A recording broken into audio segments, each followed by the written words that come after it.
Hey!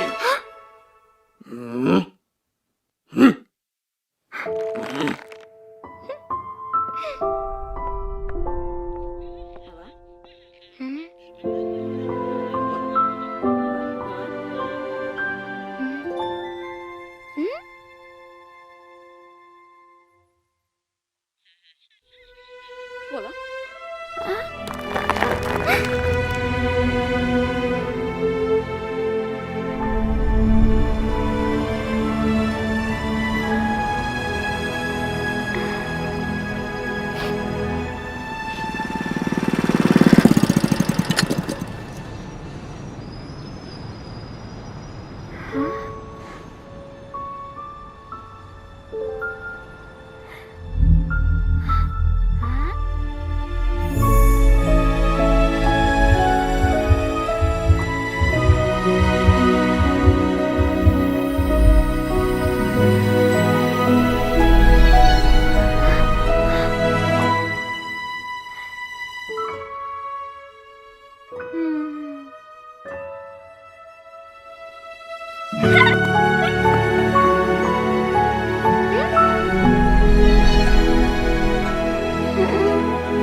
Un grato saludo a todos, somos el equipo número 4. Vamos a abordar el tema del interaccionismo simbólico.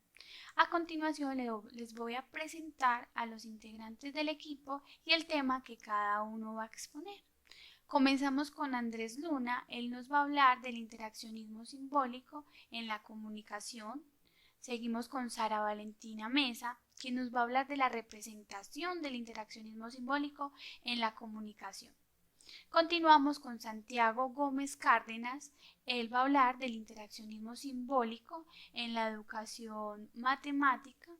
Y finalmente yo, Verónica Espinal Londoño, les voy a hablar de la relación del interaccionismo simbólico con la psicología social.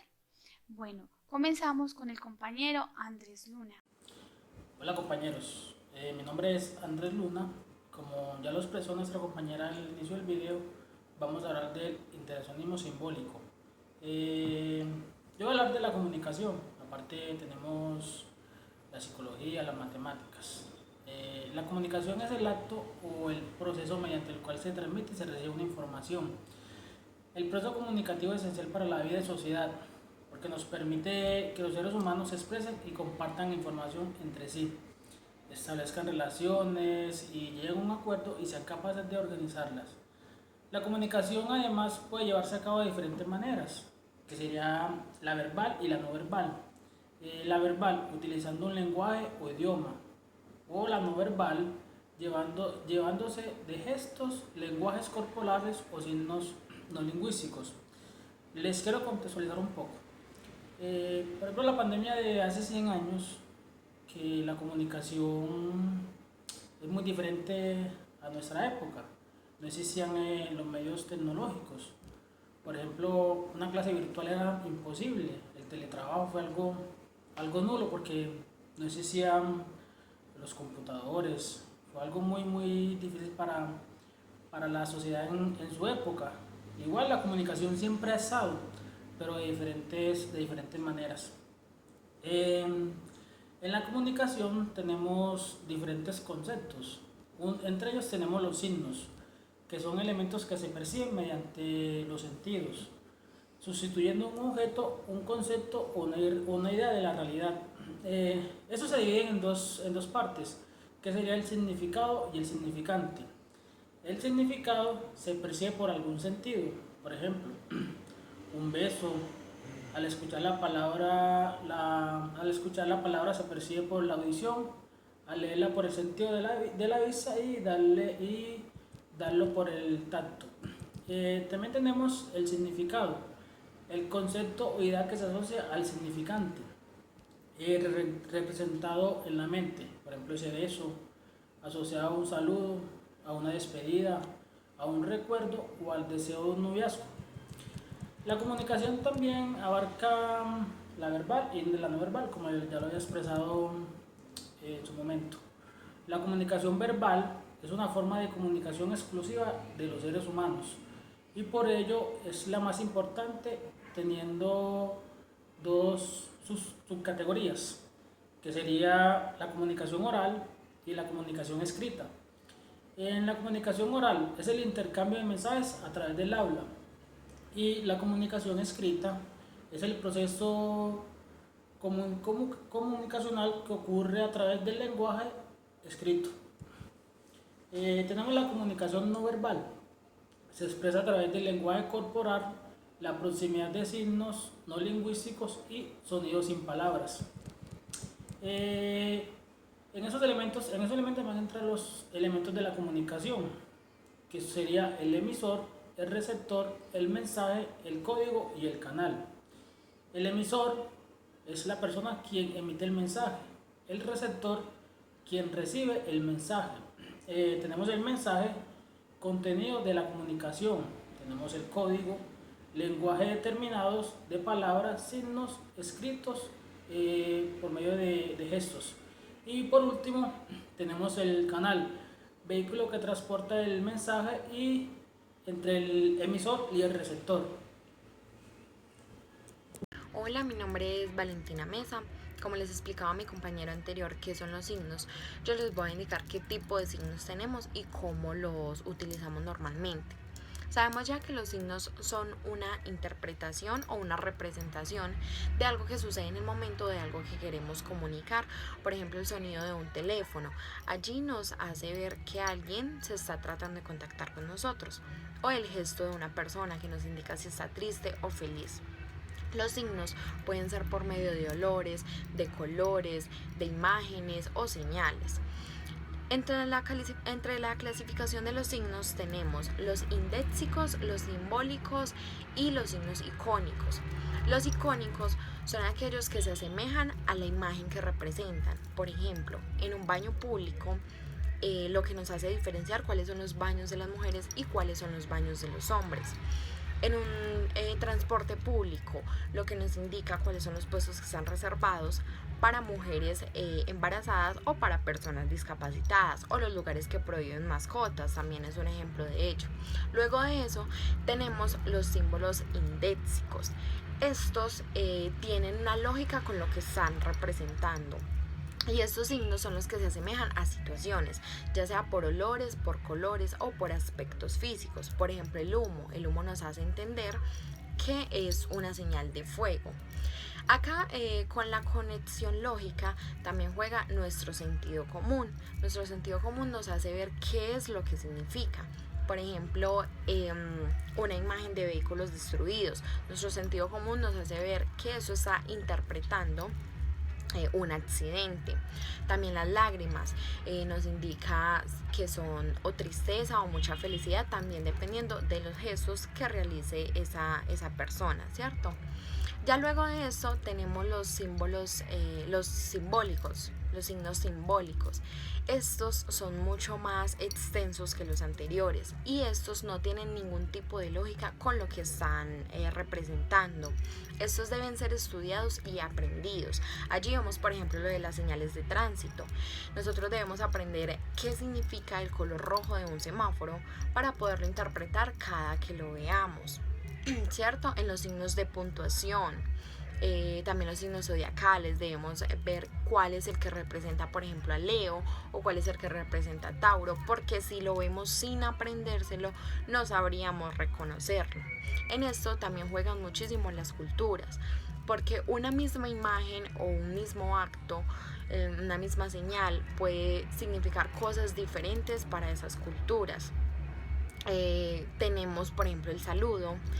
Para una cultura puede ser simplemente un apretón de manos, pero para otras debe ser, o la costumbre es que sea un beso en la mejilla o 2 besos en la mejilla, así.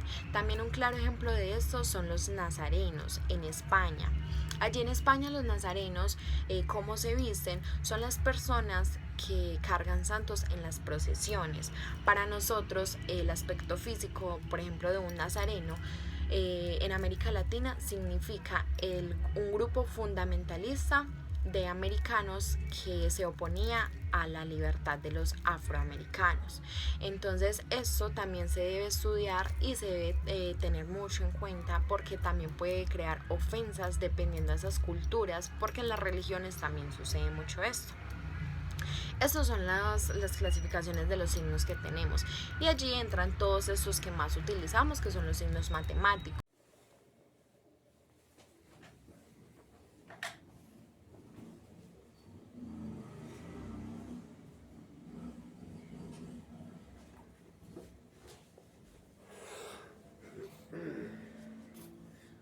Mucho gusto. Para los que no me conocen, soy Santiago Gómez, y al igual que los compañeros que hablaron antes de mí y la compañera que va a hablar después de mí, vamos a tratar el interaccionismo simbólico en diferentes ámbitos, porque esto es por decirlo así, una herramienta, una actividad, una posibilidad que se puede ver en todos los momentos de la vida. La podemos ver desde el deporte hasta las áreas del conocimiento, matemáticas, español, etc. En mi caso, les voy a hablar sobre el interaccionismo simbólico en las matemáticas. ¿Sí o qué? ¿Por qué en las matemáticas? Porque ya se van a dar cuenta que las matemáticas no es solo números, sino que es más que eso. Entonces mi idea es como mostrarles la belleza de las matemáticas. Bueno, quisiera como comenzar con los objetivos. Sabemos que, bueno, yo sé que el interaccionismo simbólico tiene 2 objetivos en las matemáticas. Y podemos empezar con el primero, que sería como más o menos lograr una mejor comprensión de la enseñanza, pues una mejor comprensión del momento de enseñar y de aprender. ¿Cómo así que de enseñar y de aprender? Es normal hacerse la pregunta, les explico. En la enseñanza y el aprendizaje se puede dar que el aprendiz puede llegar a enseñar. Y aquí es como cuando comenzamos a ver un poquito de estas cosas que yo les digo, que las matemáticas no es solo números. Es algo que estamos en constante aprendizaje. Por decirlo así, yo tengo una compañera y esta compañera tiene una duda. Nosotros estamos en clase de matemáticas, nos están enseñando a despejar X. Yo le voy a explicar a ella lo que acaba de aprender, que a ella no le había quedado claro.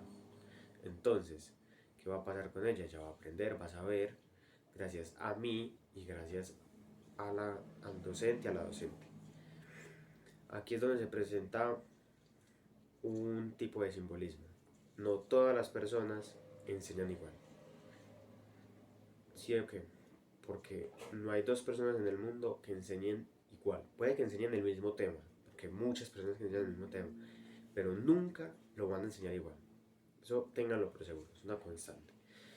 ¿Sí o qué?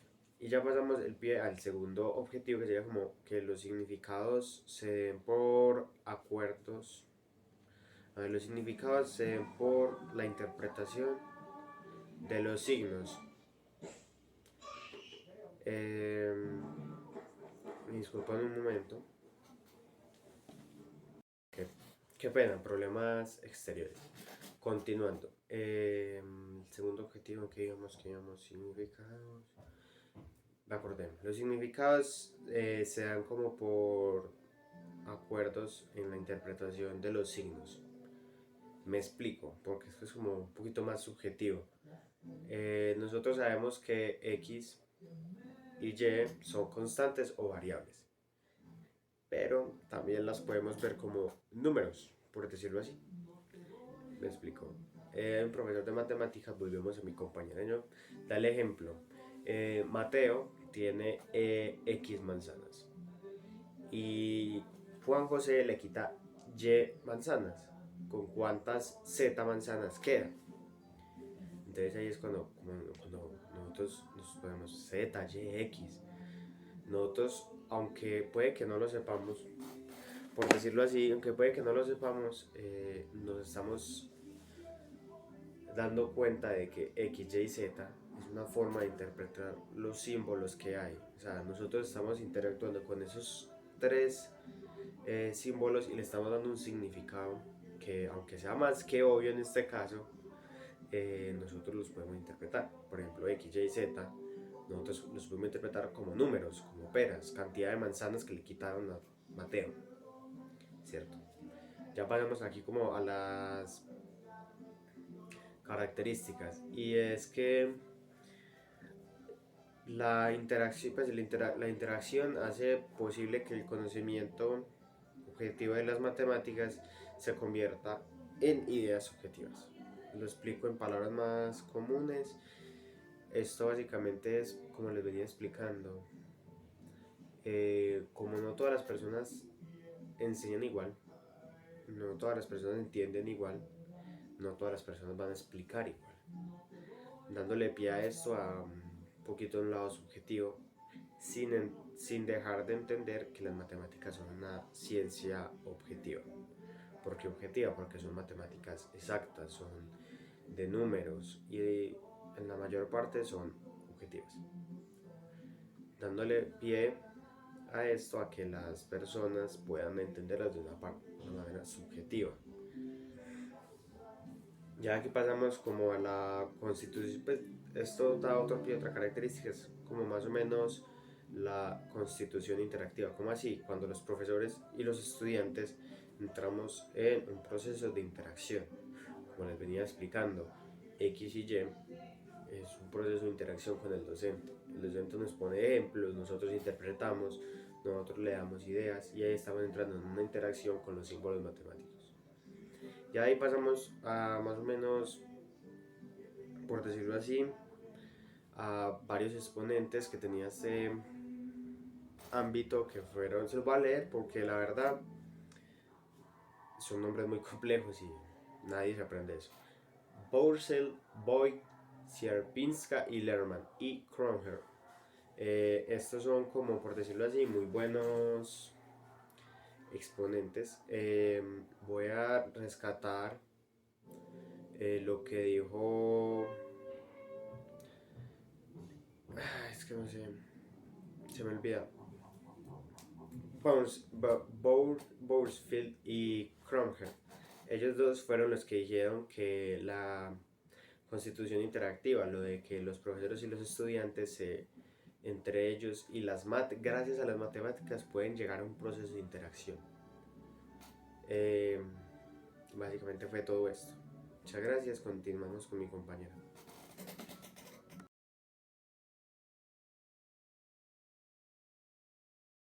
Hola, ¿cómo están todos? Mi nombre es Verónica Espinal Londoño. El tema que vamos a abordar hoy es la relación entre el interaccionismo simbólico y la psicología social. Entonces, nos habla de que la sociedad es un marco de interacción simbólica entre individuos y que el ser humano es un constructor activo de significados. Donde cada uno asume un rol en la sociedad, ya sea como profesor, ya sea como estudiante, ya sea como vendedor, comerciante, y digamos que nos nos habla de cómo nos debemos comportar ante la sociedad para que cada persona pueda interpretar lo que nosotros queremos decir, pero para eso digamos que ya tenemos estipuladas unas normas de cómo debemos manejar, digamos, cada rol. Entonces aquí encontramos dos ideas que son la del self y encontramos la del rito. Vamos a comenzar hablando sobre la del self. Eh, el self habla de que el individuo se siente en la capacidad de o se considera a sí mismo como un interpretador de símbolos. Y el rito son las situaciones cotidianas del día a día, donde el individuo trata de interpretar con símbolos, digamos, estas situaciones. Bueno, de esta idea se desprenden tres ramas que son el acercamiento estructural, el acercamiento interaccional y el acercamiento microinteraccional. Vamos a comenzar hablando sobre el acercamiento estructural. Esta idea es de Sheldon Strake y él nos dice que las personas aprenden mediante la interacción con otras y la manera en la que ellos clasifican el mundo y cómo se espera que se comporten en él. Entonces vamos a poner como un pequeño ejemplo y es, por ejemplo, vamos a dar como una idea de los papás y un bebé. Cuando el niño, digamos, en sus primeros años de vida, comienza a ver a sus papás como, digamos, como la base de su aprendizaje. Entonces el niño, al interaccionar con ellos, comienza a aprender a comportarse en la sociedad. ¿Qué esperan los papás de él? Que él sea un profesional, que él digamos, maneje unas normas y que se comporte de la mejor manera ante los demás, digamos, con el aprendizaje o la enseñanza que ellos le dieron. Cuando hablamos del acercamiento interaccional, es como la elaboración del rol o de la interacción con los otros y con el contexto, donde los individuos toman la iniciativa de asumir un rol ante la sociedad. Vamos a poner un pequeño ejemplo. Digamos, por ejemplo, cuando llegamos a una compañía y nos ofrecen un cargo, puede ser el de jefe, donde nosotros decidimos asumir ese rol y comportarnos como tal y, digamos, ir manejando las pautas que nos tienen como que nos da la misma compañía, ¿cierto? Para manejar el cargo de la mejor manera posible. Y vamos a hablar del acercamiento microinteraccional. Esta idea es de Erving Goffman y él propone que la realidad se puede manipular y de hecho se manipula para presentar una imagen lo más favorablemente posible de cada uno de nosotros. Entonces, en este caso, digamos que podemos poner una idea de una entrevista de trabajo donde generalmente todos vamos lo mejor arreglados que podemos, ¿cierto? Lo más bonitos que podemos o presentables porque queremos dar una buena imagen y nos interesa que, digamos, podamos o la idea es que nosotros podamos en algún momento ocupar ese cargo. Entonces estamos en la necesidad de vernos lo mejor que podamos ante el entrevistador y obviamente vamos a hablar lo mejor posible de nosotros.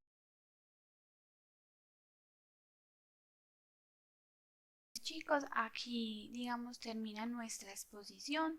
Como conclusión, los símbolos conducen al desarrollo del lenguaje y a la capacidad de comunicarse. El significado que se le da a los signos a nivel social y personal depende de la interpretación que cada uno le da. Y por último, la comunicación es la base de la interacción. Muchas gracias muchachos por la atención. Que tengan una feliz noche.